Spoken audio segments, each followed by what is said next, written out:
Des représentants de la société civile, de la classe politique, du secteur privé ou encore des organes de l'État à la salle des pas perdus du palais présidentiel ce mardi matin.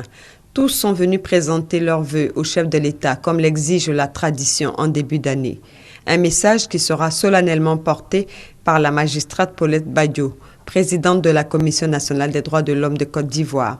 La porte-parole de l'ensemble du corps social a dans sa brève adresse formulé quelques recommandations pour l'avancée du processus de réconciliation nationale. Monsieur le Président de la République, il apparaît nécessaire de maintenir un cadre permanent de dialogue dans la perspective du renforcement de la réconciliation nationale et de la cohésion sociale.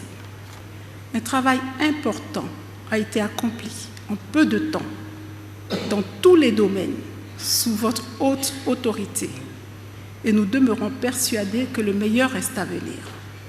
Le meilleur adviendra, nous en sommes certains, parce que l'État continue de créer les conditions favorables à la bonne gouvernance et au développement durable, porteur d'innovation et source de réduction du chômage et de la pauvreté. En retour, le président de la République les a rassurés de sa volonté de parvenir à une Côte d'Ivoire réconciliée avec elle-même, avant de réitérer ses priorités pour l'année 2016. Je fais du renforcement de l'état de droit une de mes priorités. Je sais que malgré toutes les avancées dans ce domaine, beaucoup reste encore à faire et nous allons continuer de renforcer notre action dans ce domaine.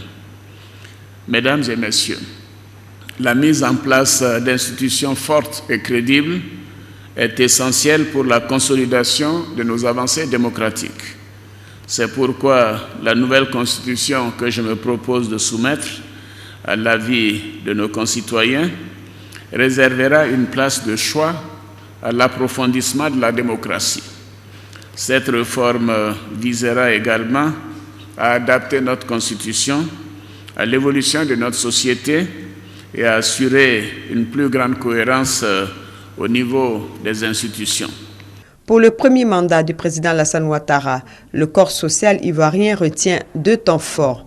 La hausse du salaire minimum interprofessionnel garanti, qui passe de 30 000 à 60 000 francs, survenu en 2013, et surtout le déblocage des salaires des fonctionnaires en 2015.